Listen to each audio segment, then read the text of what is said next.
ጉድፎቻችን ባንዴ ተለቅመው አይደለም የሚያልቁት። ክርስትና ጥንቆላ አይደለም። ይሄ እንደዚህ ማድረግ እንደ ምታት በአንድ ጊዜ ልውጥ የሚል ነገር የለም። ክርስትና እድገት ነው። ኦርቶዶክሳዊነት እድገት ነው። በቃሉ እንነጻለን፣ በንስሐ እንነጻለን፣ በመከራ እንነጻለን፣ በንባ እንነጻለን፣ በቅዳሴ እንነጻለን፣ በኪዳን እንነጻለን፣ በጾም እንነጻለን። ጾም ራሱ አንድ የንጽህና ምንጭ ነው። እነዚህ ሁሉ ለመንጻት ነው የሚደረገው። ያ ማለት በጣም የሚገርማችሁ እኮ 200 300 በሬዎች ካደሩበት ቤት ይልቅ ሽንታቸውንም የተፈጥሮ ጽዳጃቸውንም ከጣሉበት 1000 ከብቶች ካቆሸሹት በረት አንድ ሰው የሚሰራው ኃጢአት ይብሳል ማለት ነው። ምክንያቱም እነዚህ ያንን በረት ለማንጻት በጋ መምጣቱ በቂ ነው። ሰውን ለማንጻት ግን የሚደረገው ልፋት ተመልከቱ። መሰበክ ከጀመርን ስንት ጊዜያችን ነው? መማር ከጀመርን ማንበብ ከጀመርን ስንት ጊዜያችን ነው? ግን እስካሁን አልነጻንም። እና ሰው ውድ መሆኑንና የሰው ልጅ ፈተናዎቹም ውድ መሆናቸውን ታያላችሁ። እንዴ ብርጭቆውን እኮ ለማንጻት ውሃ ነው የሚበቃው፣ ምናልባትም 1 ሊትር ውሃ። አሁን ለራሴ ቤት በጣም ብዙ መጽሐፍት አሉኝ። እነዚያ ሁሉ ግን ገና አላነጹኝም። ብርጭቆ በአንድ ውሃ ይታጠባል። እኛ ግን 1 ሚሊዮን መጽሐፍ እንገዛለን፣ ገና ነን። ያንንም አነበብ ነው። አንድ አባት እንዲህ ይላሉ፣ እዲያ መጽሐፍ ማብዛት ዝም ብሎ የፈሪ ዱላ ነው እባክህ ይላሉ። የፈሪ ዱላ ማለት ፈሪ አይማታም እንጂ ምን ይሰበስባል? ዱላ ይሰበስባል። ዝም ብሎ ግን ማስፈራራት ነው እንጂ አይማታበትም። እና ዝም ብለን እናነባለን፣ እንማራለን። ግን ይሄ እንደው ወጉን ነው የነገርኳችሁ እንጂ መጽሐፍ የፈሪ ዱላ ነው አልገዛም ብላችሁ ደግሞ ጉጭ እንዳትሉ ደግሞ እሱ ተገቢ አይደለም። ሰው እኮ ይላችሁ ሰው የገዛ ምንድነው ወሶበ ጻድቅ ምጹብ ይድህን አይቴ ሐለዎ ለኃጥ ያስተርኢ። ጻድቅ በጭንቅ የሚድን ከሆነ ኃጢአተኛ ወዴት ይታይ ዘንድ አለው ብሎ እንደተናገረ ቅዱስ ጴጥሮስ በመልእክቱ። ጻድቅ እንኳን በጭንቅ የሚድን ከሆነ ገብረ መንፈስ ቅዱስን ያህል አባት ራሳቸውን ለማንጻት 500 ዓመት ከተጋደሉ፣ ተክለ ሃይማኖትን ያህል ብሩህ 99 ዓመታትን ራሳቸውን ለማንጻት ከተጋደሉ፣ እኛ ገና በጣም ብዙ መድከም ይጠበቅብናል ራሳችን ለማንጻት። እና ሰውነታችሁን ንጹሕ መስዋዕት አድርጉት ነው። መልስ የማይፈልግ ስጦታ ማለት ነው ፍቅር ማለት። መልስ የማይፈልግ ለደናደራችሁ እግዚአብሔር ይመስገን ባይመለስለት የማይቀየም ማለት። መልስ የሌለው ስጦታ መስጠት ፍቅር ይባላል። ሳይጠብቁ ማድረግ ማለት ነው። የሚወዷችሁንማ ብትወዱ ምን ትርፋላችሁ? ይህንማ ቀራጮችስ ያደርጉት የለም ምን ብሏል ጌታ። የሚወዷቸውን መውደድማ አሕዛብም ያደርጉታል። እናንተንስ እላችኋለሁ ጠላቶቻችሁን ውደዱ፣ የሚረግሟችሁን መርቁ፣ ለሚያሳድዷችሁ ጸልዩላቸው። የሰማይ አባታችሁ ለክፎችም ለደጎችም ዝናብን ያዘንባል ፀሐይን ያወጣልና ብሏል። ዝናብ ያለው ሥጋው ደሙን፣ ለክፎችም ለደጎችም ሥጋውን ደሙን ሰጥቷቸዋልና በእንቢተኝነት ቀረባቸው እንጂ ብሎ። እናንተም እንግዲህ ርኅሩኆች ሁኑ በሰማይ ላለው አባታችሁ ልጆቹ ተሆኑ ዘንድ ብሏል። ስለዚህ ፍቅር ማለት እሱ ነው። ፍቅር ማለት ልዩነትን አቁሞ አንድነት ላይ ማተኮር ነው። እንደሱ ነው። ፍቅር ማለት ሰዎችን መረዳት ነው። መረዳት የሰዎችን ሐሳብም ሆነ ኑሮ በራሳችን ቦታ ቁመን ሳይሆን በራሳቸው ቦታ ቁመን ማሰብ ነው። ሕፃን ሲያወራ እንደ ራሱ ነው የምንረዳው፣ እንደኛ ነው እንደ ራሱ ነው የምንረዳው። ወደ እሱ ወርደን ነው የምንሰማው። ፍቅር ማለት ወደምንወዳቸው ሰዎች ሂደን መረዳት መቻል። እምነት፣ ተስፋ፣ ፍቅር። ደሙን ሰጥቷችሁ እናንተ አሁን የሳንቲም ድቃቂ የልብስ ላቂ ሰጥታችሁ ስትመጻደቁ አይገርማችሁ? እውነቴን እኮ ነው። ስትመጻደቁ ማለት ነው ሰው እያያችሁ የምትሰጡ፣ ሰው ካላያችሁ ማትሰጡ፣ እልል ካልተባለላችሁ ማትሰጡ፣ ውለታችሁ ካልተዘረዘረ ማትሰጡ፣ የዚህ አገር ሰው ለጋስ ነው ካልተባላችሁ ደስም አይላችሁ። ባለፈው አንድ ቦታ የተናገርኩ አንድ ታሪክ ልናገር። አጼ ቴዎድሮስ ደብረታቦር መድኃኔዓለምን ያሰሩት እሳቸው ናቸው።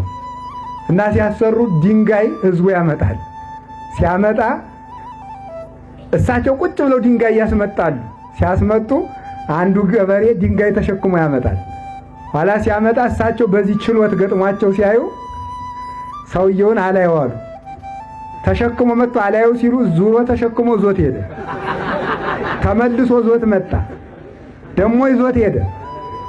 ሶስተኛ እዞ ሲመጣ ለካ አይተውታል። የጎረቤት አንተ ጣለው ዝም ብለህ መድኃኒዓለም አይተዋል አለ። ዝም ብለህ ተው መድኃኒዓለም እያየህ ነው አለ።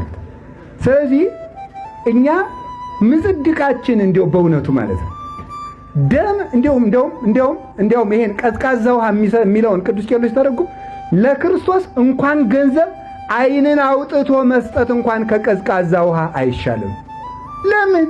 ምክንያቱም መንግሥተ ሰማያትን ገብተን የምንኖረው ጸጋና ደስታ ዓለም ከተፈጠረ ጀምሮ ዓለም እስከሚጠፋ ድረስ ያለ የሰው ልጅ ከነገንዘቡ ደሙን ጨምሮ ቢከፍል 1 ሰዓት መንግሥተ ሰማያትን ትክ ብሎ ለማየት እንኳን አይመጥንም ነው የሚለው።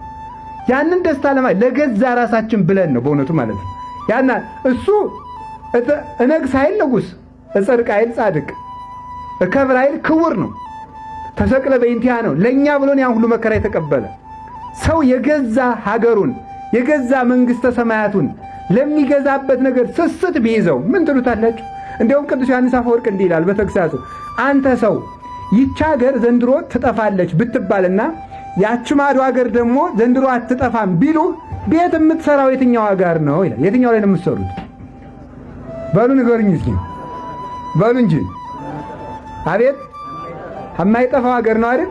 ታዲያ በመንግሥተ ሰማያት ቤት ስራ ሲሉ ለምን ትዘገያለህ? በሚጠፋ ዓለም እየማሰንክ በማይጠፋው ዓለም አይዳው ድኩማት ያሐንጻ እሎንተ አብያት ይላል። ለድሃ የሰጡት እንጀራ ነው እኮ ከሄዶ ከሰማይ የብርሃን ቤት የሚሰራ። ለክርስቶስ የሰጧት አንዲት ጠጠር እኮ ናት የሰማይ ቤት የምትሰራ። ሶፋው እኮ ቤት አይሰራም እኮ ተጎልቶ ነው የሚቀረዝ። ገንዘብ ቀበሮ እኮ ነው። እናንተ ኪስ የነበረው ገንዘብ እንደ ገንዘብ ያለ ጨካይ ባይድ የለም። ሰውየውን ገለው ሲወስዱት እስኪ ተውትም አይል ሐሞቀ ኪስ እየሄደ የሚጎለት ማለት ነው። ገንዘብ እኮ ነው ይሄ ማለት ነው። መገደያ መጥፊያ እኮ ነው ማለት ነው። ያወቀበት ደግሞ ይድንበታል፣ ይጸድቅበታል። ይሄንን ነው ያንን ድሃ ያሰበው የለም የተባለ የክርስቶስን ቤተክርስቲያን የሚያስባት የለም።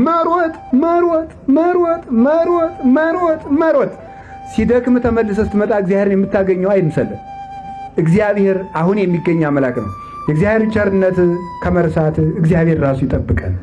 መረጋጋትና ከራስ ጋር መሆን ራሳችንን እናዳምጥ። እውነቴን ነው። ቁጭ ብለን እናዳምጥ። እንዲያው ምን እንደሆነ አንዳንድ ጊዜ እንደው ከሰው ተለይቶ ራሱ እንኳን አንድ ቀን ራሱ ቁጭ ማለት ብቻ ነው። ዝም ብሎ ቁጭ ማለት ዝም ብሎ እኮ ነው። ምንም ሳትጸልዩም ቢሆን እውነቴን አንድ አቡነ ዘበሰማያት ጧት አድርሳችሁ ቁጭ ብላችሁ ዝም ብላችሁ አስቡ እስኪ። ቆይ እኔ ማን ነኝ? ስሜ ማን ነው? እኔ ምንድን ነኝ? ሰው። እኔ ምንድን ነኝ? ክርስቲያን። አሁን ምን እያረኩ ነው? እንደዚህ። ትናንትና ምን እያረኩ ነበር? እንደዚህ ሊሆን የቻልኩት በምን ምክንያት? እንደዚህ የደረሰባቸው አባቶችና እናቶች እንዴት ብለው አለፉት? እንደዚህ አድርገው። አሁን እኔ ማድረግ ያለብኝ እንዴት ነው? እንደዚህ።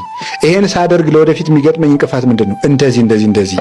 ለዚያም መወስደው መፍትሄ ምንድን ነው? እንደዚህ ብሎ ማሰብ ይፈልጋል። አሁን እኮ ማሰብ የለም። የሚያስብ እኮ ሰው የለም። ይቅርታ ስለጠቀለልኩ ግን ስለማናስብም ጭምር ሰይጣን ምንድን ነው የሚያደርገን ካላችሁ እንዳናስብ ነው የሚያደርገን። ቁጭ ብለን እንድናስብ አያደርግም። የፈለገ ቢሆን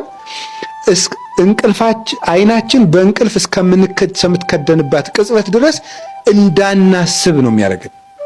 እንዳናስብ እያደረገ መተኛት፣ ከዛ ሳናስብ አድረን መነሳት፣ ሳናስብ ወጥተን መሄድ፣ ሳናስብ ውለን መግባት፣ ሳናስብ አምሽተን መተኛት፣ በቃ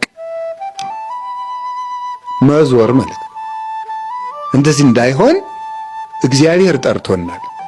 የጠራን ለምንድን ነው ማለት? እኔ ለምንድን ነው የጠራኝ? ለጵጵስና ነው ለክህነት ነው እንዳትሉ ደግሞ። እኔ የጠራን ለምንድን ነው ካላችሁ መንግስቱን ሊያወርሰን ነው የጠራን። የሹመት ዲቁና ጵጵስና ቅስና አይደለም፣ መንግስቱን ሊያወርሰን ጠርቶናል።